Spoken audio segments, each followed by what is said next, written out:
Hello, everyone. My name is Naroa Coretti. I'm a PhD student here at the City Science Group, and I will be talking about lightweight community-scale mobility. So for thousands of years, cities used to be human-centric hubs of innovation where people were living and working within a walkable distance. The streets were full of people biking, walking, and interacting with each other. However, in less than 100 years, the introduction of the car caused a dramatic shift in urbanism, and since then, cities have been designed for cars and not longer for people. The consequence is that now the streets are full of asphalt, parking spaces, and cars. As a consequence of this, now we have cities with polluted air, full of traffic noise, and in which we spend countless hours of our lives stuck in traffic congestions.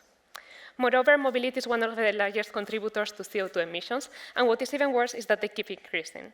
So if we want future cities to be vibrant and sustainable, there is a clear need to rethink urban mobility systems.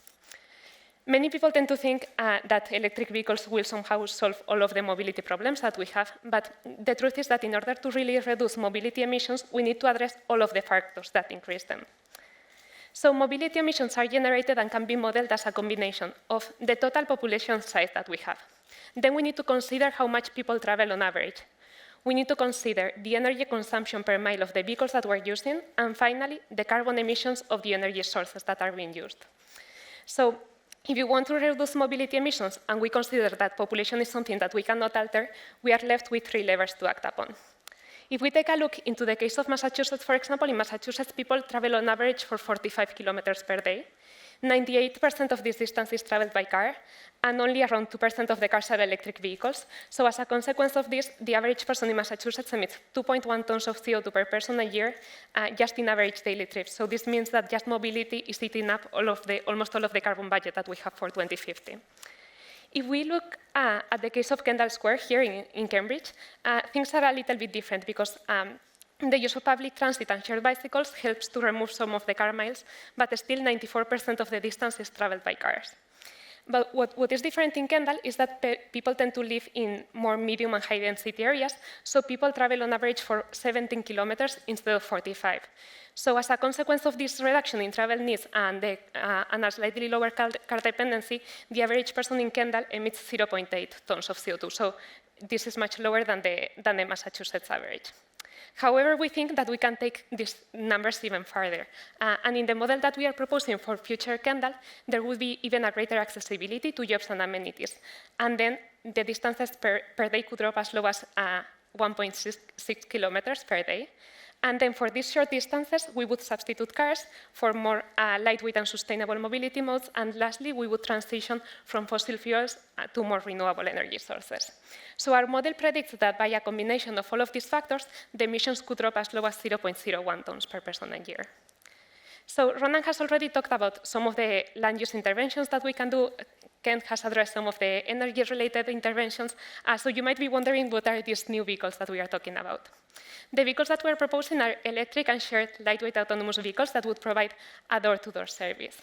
So the idea is that these systems can work as a mobility on-demand system. So you can call for a ride through a mobile app, and then an autonomous vehicle would drive autonomously to pick you up. In this video, you're seeing a prototype of the persuasive electric vehicle, or PEV, which was developed in our lab. But however, we don't think that this should be restricted to a single type of vehicle, but we rather imagine an ecosystem of different vehicles that are lightweight, shared, and autonomous that would provide different services in different scenarios. So with this idea in mind, we transitioned the same technology into this more lightweight vehicle.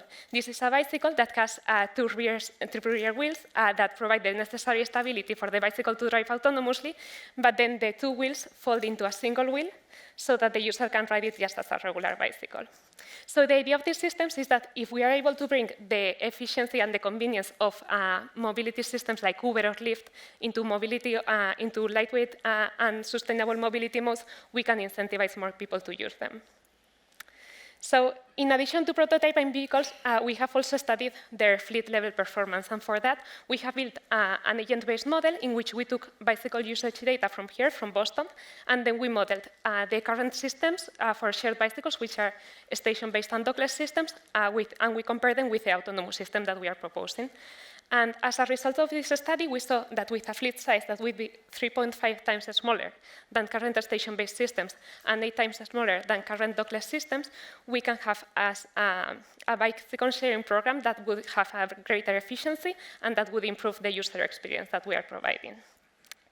Then another very interesting thing that we learned in this study is that while conventional vehicles are used for around 2% of the time, the autonomous ones can be used for over 8% of the time. So this is a fourfold increase in bicycle usage, so this is great. But at the same time, we also realized that this means that there is still a 92% of the time when these vehicles are not being used throughout the day. So maybe the same vehicles that are used as a mobility-on-demand system during the morning rush hour can do other tasks throughout the day. So for example, they could deliver food at lunchtime, they could deliver packages in the afternoon, or even, who knows, pick up trash at night. So by increasing the number of functions that the vehicles have throughout the day, we could greatly reduce the overall number of vehicles that we have in cities. And as a consequence, there would be plenty of shared urban space that has been traditionally allocated for cars that would be now free for new users. So we can now start to imagine which are the new uses that we want to give to this space in order to create more sustainable and vibrant cities. So with that, I will give the word to Alex Berg, who will talk about low carbon diets. Thank you.